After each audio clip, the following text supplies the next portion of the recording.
était une fois un homme ordinaire, comme toi, comme moi. Son nom, peu importe. Ce qui importe, c'est ce qu'il a traversé. Cet homme a connu la douleur, le rejet, l'échec, la trahison. Il a vu ses rêves s'effondrer. Il a été brisé par des promesses non tenues, des amitiés perdues, des amours trahis. Il a eu des nuits où il n'avait que ses larmes pour oreiller. Mais ce que cet homme ne savait pas encore, c'est que ses blessures allaient devenir sa plus grande force. Car comme le dit Oprah Winfrey, transforme tes blessures en sagesse. Chapitre 1. L'homme brisé. Il y a quelques années, il avait tout pour réussir.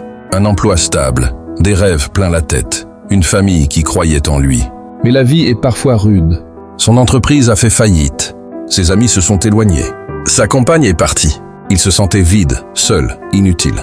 Chaque jour était une bataille pour simplement se lever. Chaque soir était une lutte pour trouver le sommeil.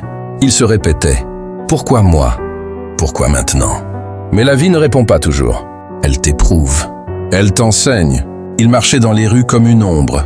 Personne ne voyait ses larmes. Personne ne devinait la tempête qu'il vivait à l'intérieur. Pourtant, au fond de lui, quelque chose résistait. Une petite flamme, fragile mais réelle. Chapitre 2. La rencontre avec la douleur.